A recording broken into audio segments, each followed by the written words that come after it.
estamos para presentar la 51 edición de la Vuelta al Bidasoa, una de las vueltas por etapas más importantes que tenemos en la categoría a nivel de toda España, y la verdad es que desde el Ayuntamiento de Irún pues siempre estamos muy contentos, ¿no?, de poder celebrar un año más una vuelta de estas características, de poder disfrutar, como decimos siempre, y luego podemos leer también en las crónicas o en los reportajes, ¿no?, esos ciclistas que ahora consiguen victorias y que dentro de un par de años pues los veremos como este fin de semana, ¿no?, pues en la Lieja-Bastogne-Lieja o en la París-Roubaix o en las grandes vueltas, porque yo creo que a todos y todas los que estamos aquí nos gusta estar viendo la tele un día el Tour, el Giro o la Vuelta y ver a la grupeta de escapados y decir, anda, pues este estuvo en la Vuelta al Bidasoa hace unos años, o este ganó en Irún, o este ganó en Orio. Lo vivimos sin ir más lejos con Aimar Echeverría, nuestro ciclista, ahora nuestro ciclista talismán, que está corriendo en profesionales, y el año pasado mismo consiguió ganar en el Alto de Ibardin, una etapa que tenía marcada en el calendario, se conocía perfectamente cómo era ese tramo final de la etapa, y consiguió ahí la victoria contra Sutton, si no me equivoco, Sutton en el rush final. Así que esperemos que la Itzulia pues, salga muy bien, que como todas las ediciones podamos ver aquí a ciclistas del más alto nivel. Sabemos que también va a haber ciclistas bidasotarras en esta edición, así que pues, mucha suerte para ellos. Y a los organizadores, Jorge, que es tu primera Itzulia como presidente de la misma, pues espero también que vaya todo genial y que podamos disfrutar al igual que hemos disfrutado en otras ocasiones. No me quiero olvidar tampoco de Anchón Mendía, que voy a contar una pequeña anécdota. Yo creo que empecé como periodista hace unos 15 años, 17, y de las primeras entrevistas que le hice me decía, pero va a ser ya la última vez que voy a hacer Bidasoa Itzulia, y cada año me decía que iba a ser la última, y bueno, pues la última sí que fue la del año pasado, que fue la de 50 edición, que fue genial otra vez, Anchón. Así que es que ricasco por todo el trabajo que has hecho para que Bidasoa Itzulia esté donde esté. Y recuerdo que te hice esperar bastante tiempo. En Ficova, sí, me acuerdo. Y nada, pues como decía, es que ricasco por todo el trabajo de estos años, que no es fácil sacar una vuelta de estas características, y con el empeño que habéis puesto tú y tu equipo, pues lo habéis conseguido. Y como decía antes, ¿no?, hemos podido ver en nuestras carreteras a esos ciclistas que luego vemos en las grandes vueltas y en las grandes carreras. 3 etapa izango ditu, aurten 2 berritasun indartsu ditugu etapetan, 18 talde ere izango ditugu, kanpotik etorritako taldeak eta baita ere Euskal Herrikoak, egia partidetza polita izanen dugu, hori batez ere taldeek ikusten dutelako gure lasterketa gakoa eta oso garrantzitsua dela urteko egutegian, eta horri esker Bidasoa Itzulia dago hemen, eta batez ere honi esker eta Gorkak esaten zuenaren hildoa jarraituz, Antxonek buru zuen lantaldeak egindako lanari guztiari esker iritsi gara ona. Egia da, Bidasoa Itzulia diario asko gabe ezin dugula gogoratu, beti handik izan dira hor Maiotorian, Irungo, Hondarribiko eta Baiara osoko herria gabe ere, baina askori oraindik ere gustatzen zaie pentsatzea Bidasoa Itzuli bat nolako izango da Antxon Mendia gabe eta bere lantalde gabe, eta zuei bereziki gure esker ona, seguramente Baiarako txirrindulari guztiena. Gaur egun, 2 txirrindulari ditugu Baiaran profesionalak, Aimar Etxeberria eta baita ere Diego Uriarte, erratzuarra. Eta, zenbaki hori gora bera ibili da, bagenituen Patxibila, bagenituen Juan Magarate, baita ere Beñat Txoperena, aspaldianik ez genuela izaten. Eta,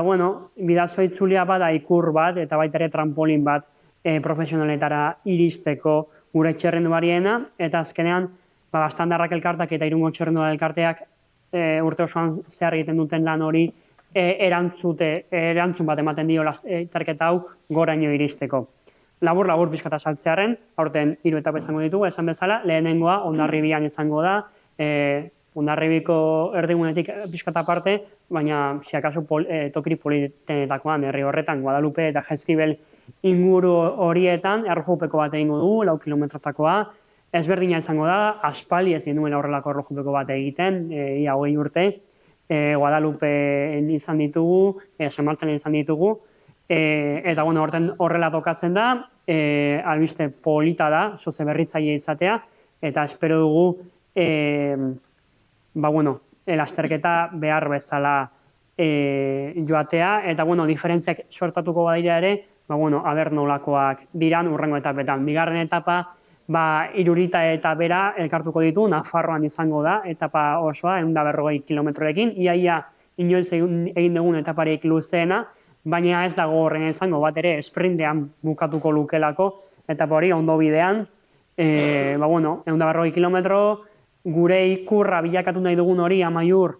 bitan pasatuko dugu, geroz eta gehiago indarra hartzen ari da gure ibilbidean, eta aurten bi aldiz pasata garrantzitsua izango da, eta baita ere aurten Malerrekara itzuliko gara, Malerreka osoa zeharkatuko dugu saldia zigota, eta hori gure espiritu horretan aurtengo leloa badelako batzen gaituen ura, azkenan ibaiak gaitzuen gaituelako, eta itzulia ibaiaren inguruan batzen gaituelako, baiara osoa, eta urremari berdinetik edaten dugun guzti hauek batzutan oso urrun gaudela igarretik Sorrosinia, kilometro desente, eta bat diferentzia asko izaten direlako batzutan, elkartzen gaitu Bidasoa itzuliak, eta horrekin hori aldarrikatu nahi dugu esprinta izango dugu beran, eta azkenekoa ez dela asko aldatuko, Hendaiatik abiatuko da, noski, ibaiaren alde guztietara jo nahi dugulako, eta Hendaiako irtera eta gero, etapa klasikoa izango dugu, mendate haunitzekin, Guadalupe, Gurutze, Aritxulegi, Aginea, Piedaz, eta San Martin eta Arlaitz. Eta Arlaitzen, zalantzarik gabe, erabaki barko da, aurtengo Bidasoa itzulia. No solo cumplís un papel de desarrollo del talento en el territorio, sino que además todas estas carreras que además de tener tradición ocurren en distintos municipios y son quizá el evento deportivo más democrático porque cualquiera puede disfrutar de ellos y en este momento más que nunca necesitamos eventos deportivos, culturales y sociales que contribuyan a que las personas podamos disfrutar y poder conectar con esas emociones de adrenalina, de ilusión, de frustración, porque todas son igualmente importantes que nos aporta el deporte. Y en este caso, Bidasoa Itzulia además ha jugado un papel muy importante, por lo que os quería agradecer doblemente y felicitaros también por la apuesta que habéis hecho este año. Habéis jugado un papel muy importante en la conservación, en la preservación de todo el calendario guipuzcoano de carreras. Recordar lo que decimos siempre, que además forma parte de nuestra identidad, no solo la práctica, sino en las carreras como evento social y deportivo y cultural en sí mismo, porque forman parte de nuestro patrimonio. Y en ese sentido, Bazorionak, por la apuesta que habéis hecho este año con todas las dificultades que ha habido en los márgenes, pero tener claro cuáles son nuestros objetivos en la vida nos ayuda a seguir adelante y tener claro que Bidasoa Itzulia tenía que dar ejemplo y seguir siendo ese espacio donde el talento puede desarrollarse y que sigue contribuyendo a enriquecer el patrimonio cultural y deportivo del territorio, pues es para felicitaros nuevamente. Lasterketa honek badaukala berezitasun batez, nola lotzen dituen Bidasoa ibaiaren ibilbide guztian dauden herriak, ez? Gaur Hondarribiko udaleko alkate izateaz gain, banaiz baita Bidasoa Txingudi zerbitzu, Bidasoa Txingudi partzuergoko kidea eta zuzendaritzako kidea eta gure helburuetako bat bada mugaz gaindiko herrien batura, ez? Baina gure kasuan ere ibaiaren zehar dauden herri guztiak batzea ere bada erronketako bat gustatzen zaigulako edo gustuko dugulako, helburu dugulako azken finean gure herrien arteko eta bereziki herritarren arteko elkarlotura bat izatea, ez? Eta 50. urtea izango da Bidasoako itzuliak lotzen dituela gure kilometro luze hauetan jauden herri ezberdinen arteko eta azken finean herritarren arteko loturak. Askotan oso urrun ikusten ditugun arren, kontsortzioan gertatzen zaigun bezala edo partzuergoan gertatzen zaigun bezala bere garaian eduki ditu mugak eta izan ditugu gure artean, gaur egun gehiago gaude elkarlotzeko, elkarlankidetzarako, eta uste dut Bidasoa itzuliko antolakuntzak hori izan duela sortu zenetik bertatik helburuetako bat. Eta hori ere balioan jarri nahi nuke. Eta azkenik, motx-motxean, txirrindularitza lasterketa bat da, eta lehia eta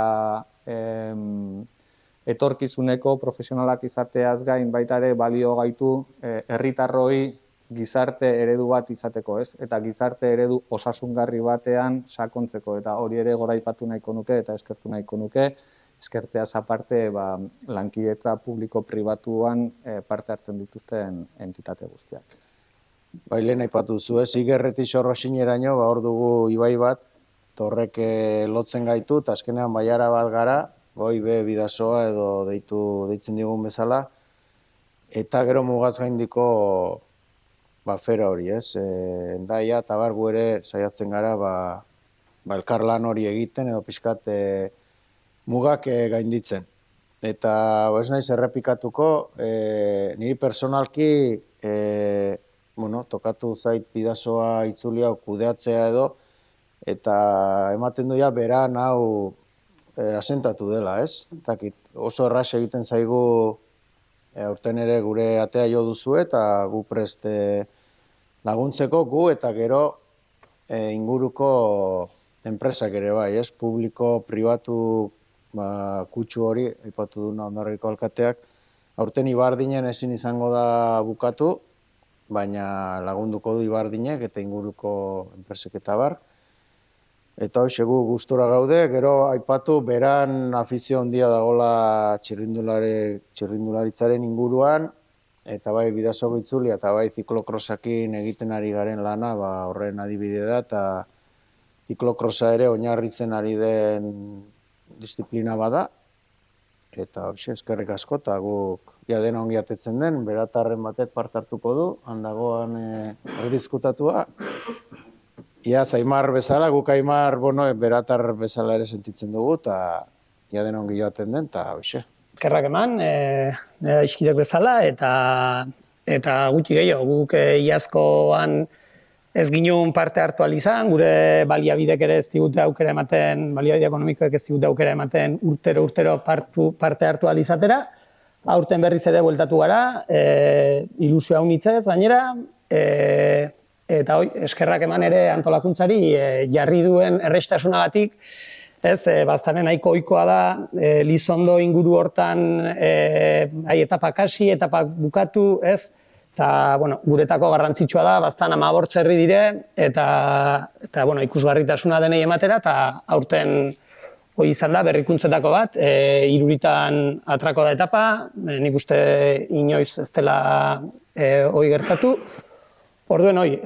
gure partetik eskerrak, eta ja horrek ere baztanen martxan dagoen, baztandarra txirrindularitza talde horren nolabait ere sendotzea ekartzen duen, eta futbolak iresten dituen neskamutiko guzi horiek ere bai, nolabait ere aukera duten bertze kirol bat ikusi eta poliki praktikatzen hastera. Eta batik bat zorionak eman eta gure laguntza ondo egindako lanai. Txirrindulari zalegea, kirol zalegea, nola ez, eta Diario Baskoia kontua galduta dakatzen bat urtea mazkiun hemen mailot horiakin, baina bai lehengo lantaldeai, Antxon eta talde osoai, eta Garbizeon Jorgek, 32, bai, más o menos. Garbizeon Jorgek nola transizioa izan oso ondo hartzen, da behar dakan ezagutza guztiakin, dan oso ondo jongo dala, eta 50 urte zaratago lana hola iten segitzia danok dakiun zailtasunak dazkan olako eraontako froga bat antolatziak nik meritu handia emate jot, ezta? Eta gaina berrikuntza batzuk sartuta urten, aurreneko etapa nik uste,